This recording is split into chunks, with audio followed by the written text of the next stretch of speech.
Hello good people of YouTube and welcome to my hobby channel.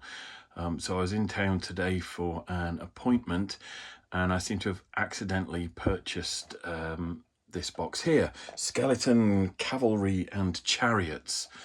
I think it might actually be a little bit more than just that. Having glanced at the box, it says that it comes with 10 horses, 2 chariots and 25 multi-part hard plastic figures. So if you make 10 riders and a couple of chariot crew, you should still have a dozen bits left over to make some infantry. So as I said, couldn't resist really. So now I'm going to do a quick unboxing and pull out the sprues. And here we are, stack of sprues. And it isn't what I imagined it would be, which is interesting. First things first, 2 chariot sprues. And they look pretty cool. Nice, simple 4-spoke ancient wheels. Looks like the chariot base there with the axle. That would be the front. These will be the side portions. We've got the yokes, some horse furniture, and the, can't remember what that's called, shaft. So yeah, I'll build those in a minute. And then we've got 5 cavalry, horse and rider sprues. As I said, this isn't quite what I was expecting. I thought there might have been a mix of some of the infantry sprues, which I featured in a previous unboxing. But this is really nice to see, and I'm glad I didn't go to town on building all of my Wargames Atlantic skeleton infantry before I actually got hold of this box. So if we take a look at the sprue, there's a couple of bits I recognise already. That fantastic head that I've been using for my heroes or generals. There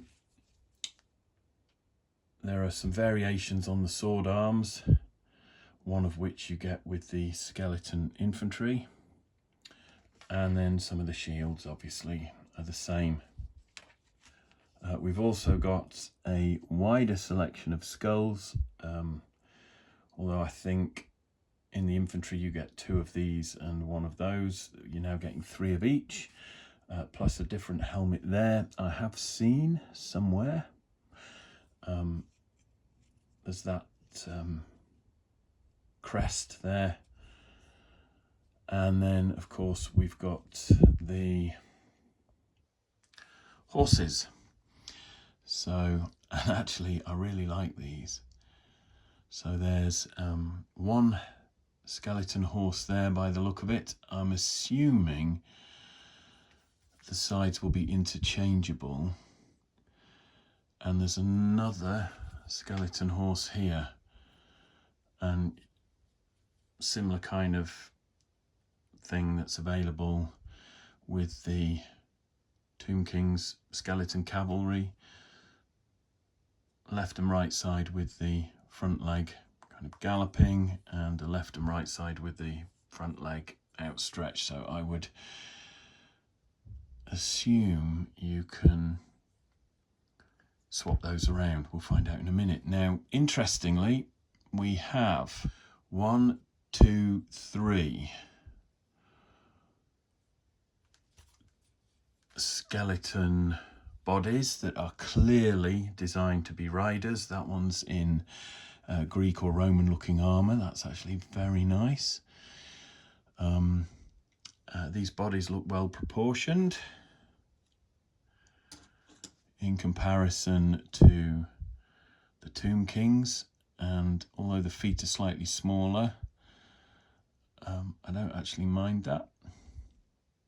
And then in addition to those 3 bodies, there are 2 here which have their feet flat, so they will obviously be either chariot crew, or you glue them onto these 2 plastic bases here to give you different infantry.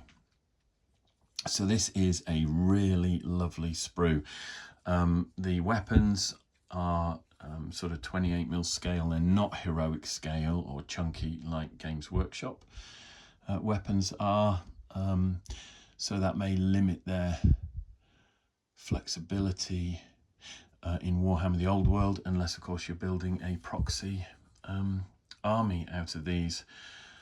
So there are 5 of these sprues in here, which will give 10 horses, and I'll start building those in a minute.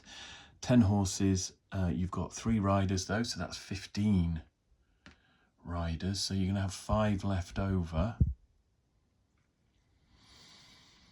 if my maths is correct. And you're also going to have 10 of the skeleton bodies with, let's just call them flat feet, to go on the bases or in the chariots. So that's quite an interesting mix. So yeah, let's clip these horses off, glue them together, build a couple of riders, build a chariot, and see where we go. Okay, so I lost my clippers 2 videos ago, and I found them again this morning. So rather than struggle with the scalpel, I can just get in there and carefully snip out these horses now. And I have to say, just looking at these on the sprue, I absolutely love them. The skulls, the detail on the skulls, the shape of them. I just think these are awesome plastics.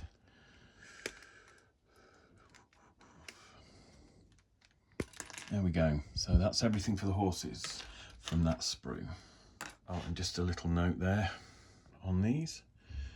I often keep these because they're quite handy for kit bashing and converting, but because I've got a Bretonnian army on the go, I'll be saving these to turn into candles, which I'll do in another video. But basically you can just use a tiny bit of wire to make a wick, and then either a little bit of glue from a hot glue gun that you can melt into a point, or a tiny bit of green stuff just to fashion a flame. But yeah, I'm saving these to make some Bretonnian candles. Right, so again, I'm going to clean these up. Attachment scars just need scraping off with a scalpel. And as I've said in many of my previous videos, I tend to use a blunt scalpel blade, one that I've already done a lot of modelling with, because then I can work close to my thumb and not cause myself an injury. And a blunt scalpel blade, I find, is just as effective as a sprue cleaning tool, which costs you, or can cost you, a ridiculous amount of money. So I'm going to go through and do all these off camera and come back when they're all cleaned up. Okay, so those are all cleaned up, and I'm just finishing off with this one, making sure that the underside of the base is smooth and flat. All the bits have been taken off everywhere else, and we're ready to see how these fit together. So we've got these 2 different horse halves that are integral with the bases, and then the other side of the horses have the heads. So there's one option there.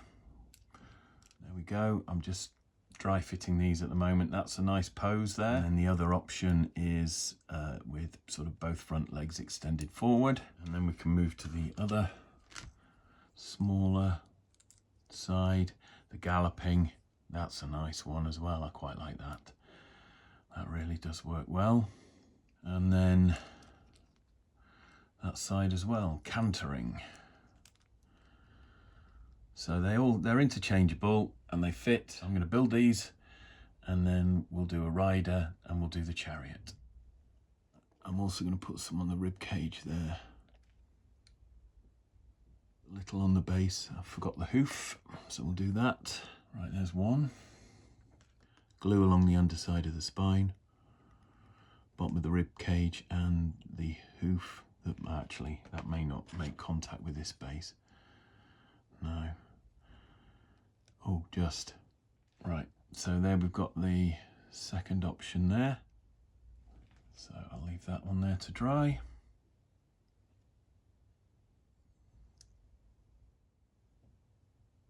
So that's another one done.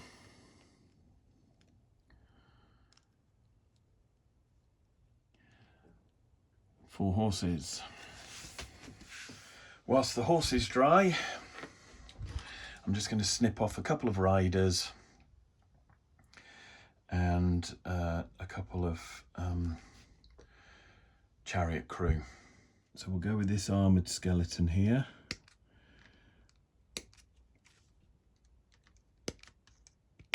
Snip that out, clean that up in a bit, and then just one of these. Now this is quite tight, this, so I'm actually snipping around that in places. I can clean all that off more easily now, and as I said earlier in this video, save these little bits here because they'll make good candles for both 40k and my Bretonians. Come in here and grab a couple of bodies to make the chariot crew. I've already done some models with that head, so I'm going to go for this other one here, this slightly different one, and I'm going to cut the crest off as well to use on the armoured skeleton. There is another head here with a helmet on, but I'm going to leave that. Oh, and there's another crest there as well, so there's plenty. But yeah, I'm just going to go with a regular skeleton head there with the mouth open again, and then I want the chariot crew as well, don't I? So actually, yeah, let's go with this one there. So yeah, there's a groove in the back of that helmet there that matches up with the peg in the back of that. So I'll clean those up and glue them together. Skeleton head, this one with the mouth closed. Right, that should be everything I need to build the crew for the chariot and the 2 cavalry riders. Clean up, and I'll edit this down, and then I'll build the other models off camera and build the chariot in front of the camera. So I just want to quickly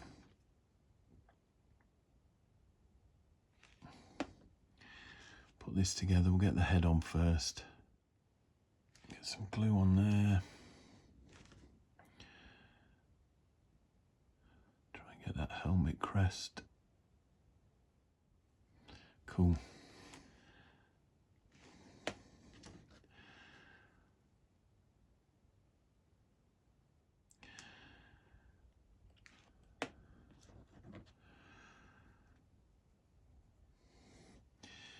And I do want to give him a nice big shield as well. And that is a very loose fit there. I'll probably end up sculpting some horse furniture. I might even bring his knees into contact with the shoulder blade on the horse. Right, I'm going to put some glue under the pelvis and a little bit of glue around those shoulder blades there, just see if I can catch that. That is a lovely, lovely model. It's just a little bit tricky seating him, but there, I'm going to leave that to dry now and build the rest of these off camera. So I've now built the 2 cavalry riders that I wanted to build for this video. We'll take a look at them in a minute, along with the finished chariot, which is the next thing that I'm going to focus on. At the moment, I've got the 2 chariot crew drying with their foot in a piece of blue tack just to keep them upright, because obviously I don't want to glue them to a base. They need gluing to the actual chariot itself. So that's as far as I've got with the 4 skeleton figures that I was building. And here we are. No instructions, but it looks fairly straightforward. Just snip these out quickly.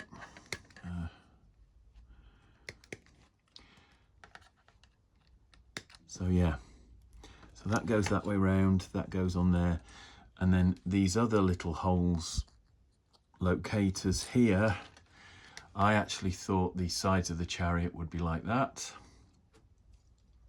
And like that, but of course if the locators are going in,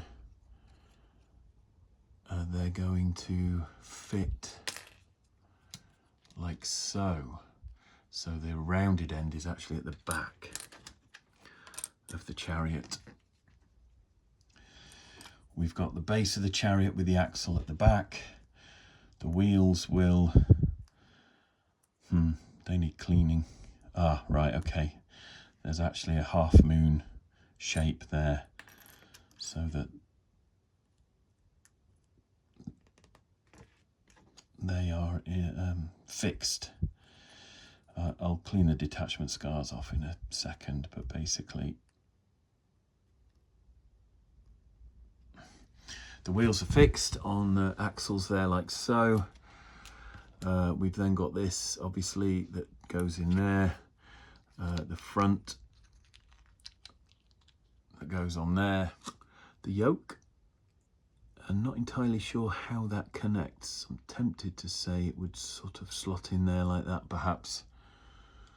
So again, I use a blunt scalpel just to take off the detachment scars, try not to remove any pins and things by accident. There we are. So all the bits are cleaned up. I'm not going to build the open chariot this time. I'll do that next time off camera. So I've just swapped those out for these and we'll have a go. Glue underneath first, or glue on here for the end panel. So we'll get the front of the chariot. That's probably going to touch at the top. Yeah, so a little bit of glue on there as well.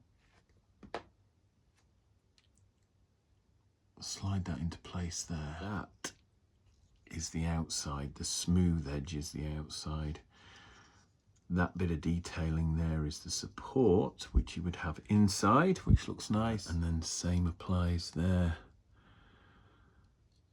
Wooden support on the inside. I suppose it doesn't really matter, but you've got the stitching here. Now I'll glue this together.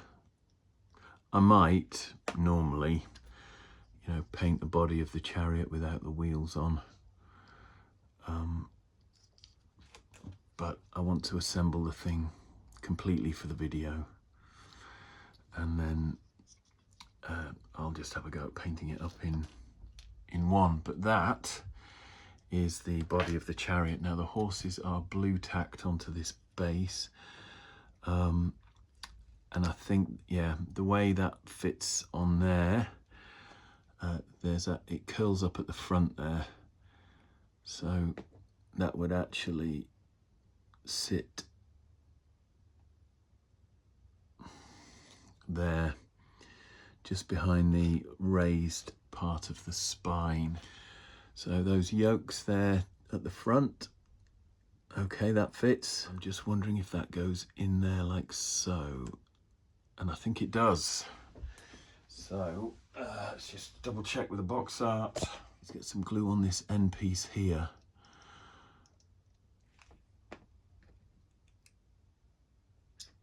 I don't know if I need to zoom in, whether you can see. So I'm just balancing those yokes there. Let's get the shaft of the chariot with glue on up against those. So hopefully the yokes will glue. So there, I'm going to let that dry now, and then I'll finish up with the crew blue tacked in place, and we'll just do some scale comparisons. We'll look at the chariot and the cavalry riders, but we'll start with the horses. So on the left we've got a Tomb King's horse, and on the right we've got a Wargames Atlantic horse, and these are assembled so that they're basically in very similar poses. I think the size is good, and in fact I've had them mixed up in a large formation just on my workbench, and from a distance you can't really tell them apart, so they fit well as far as I'm concerned scale wise. I just want to zoom into the horse's head a little there. I absolutely love the Wargames Atlantic horse skull there. I just think that is beautiful. Much nicer, in my opinion, than the Games Workshop Tomb King's horse head or Undead horse head. But having said that, I do have a lot of affection for the Tomb Kings and Vampire Count stuff, as I've said before, purely for sentimental reasons. So here we've got another Wargames Atlantic horse in a slightly different pose there with another Tomb King's horse. Pull away and just look at those unpainted and together. That's a good fit as far as I'm concerned, and I'd be happy to use a mixture of both Games Workshop skeleton horses and Wargames Atlantic skeleton horses in the same unit. I think they look great. And again, if we look at some of the cavalry, built cavalry, I'll zoom in. And there you can see a Wargames Atlantic cavalry, which has more or less been built in a similar fashion to the illustration there on the box.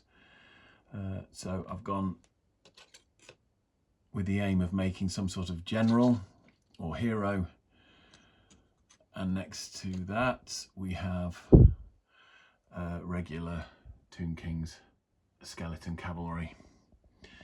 Scale wise, they actually work really well together, again, in my opinion. Now, the only concern I have really with the Wargames Atlantic skeletons is their feet are slightly smaller than the Games Workshop skeletons, and that is noticeable when you do a scale comparison. The hands are smaller too, but actually once these miniatures are built and they're sort of side by side again, those minor differences seem to fade into insignificance. So if I already had a Games Workshop Undead army, you know, Tomb Kings or Vampire Counts, I'd be more than happy to add Wargames Atlantic cavalry and skeletons to that army. If I didn't and I was starting from scratch, then I would seriously look at Wargames Atlantic as an alternative to Games Workshop models, definitely. That shows the Tomb King cavalryman with spear or lance that I built in a previous video, and a Wargames Atlantic skeleton horseman with a sword and maybe a shield. But again, I've glued that arm up to look like it's holding some reins. And I do think these work well together.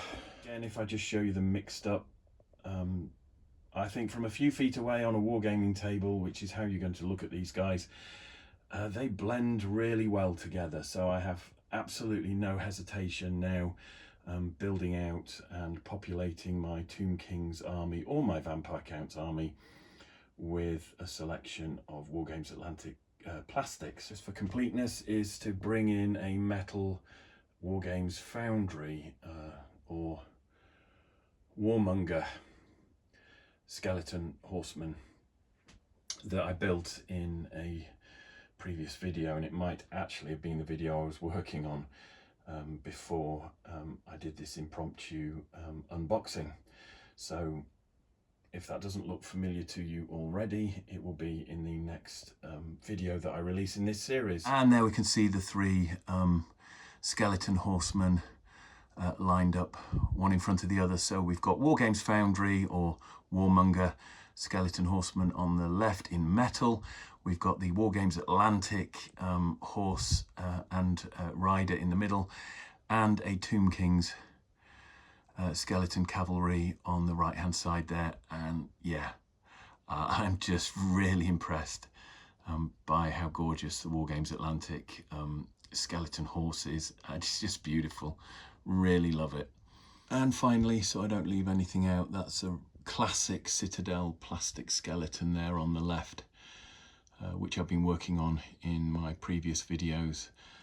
You can't really see the head there, unfortunately, against the background, because it's a grey plastic one that I've been using to restore those miniatures, which you can see in my previous two videos. But yeah, that's just to show you that the Wargames Atlantic miniatures actually bridge that gap between old Citadel and Warhammer the Old World Undead cavalry quite nicely. So Normally I'm quite particular about miniature scale and getting everything to match, but I'm finding with these Undead that there's just a lot more freedom to play around and do really nice stuff with kit bashing and conversions. Just wanted to do a scale comparison between the Tomb King's Chariot and the Wargames Atlantic Chariot. Now there is a difference in size with the actual chariot itself. This Tomb King's one, if you're just seeing this now for the first time, I've featured this in previous videos. It was something that I painted. I debadged it, got rid of all the Tomb King's iconography, and just went for something that looked like a sort of North African chariot covered in animal skins. And that's a model I'm restoring because it ended up smashed in the bottom of a bits box, and I wanted to just kind of reinstate that to its former glory. Now I will be putting reins and things on the Wargames Atlantic one as well, but before I pick this up and just show you the crew and everything inside, I wanted to do this scale comparison. Personally, I think they work well together. I don't really have a problem. I like the idea of, in Wargames, where you've got light chariots and heavy chariots, that maybe the Wargames Atlantic one is a light chariot, but I think that's really good. Fits on a 50 by 100 chariot base and looks all right next to the Tomb King's Chariot. So if we just spin it round for a look at a different angle, I mean, the horses are the same scale. The chariot is slightly smaller and lighter in build, but the skeletons are pretty similar in height, even though the hands and the feet are smaller. But yeah, not a biggie, and I'd certainly be happy to kind of mix these about a little in an Undead army.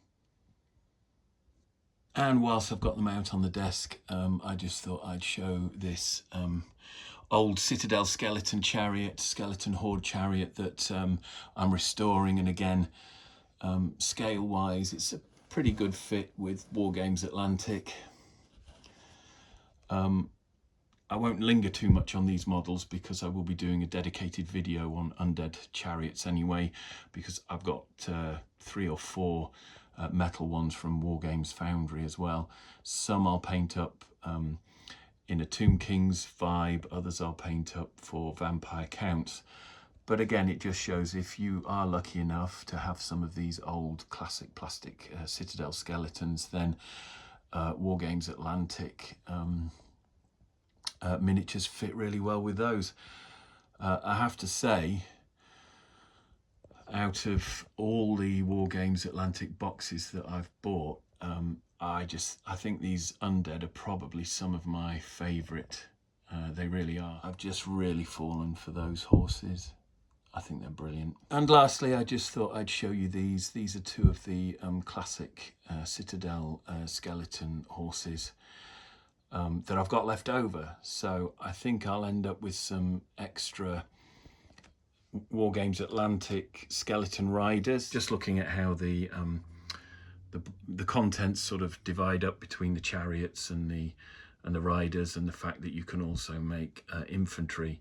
I could end up with some spare skeleton rider bodies, so I'm looking at putting those on some of these spare Citadel skeleton horses that I've got.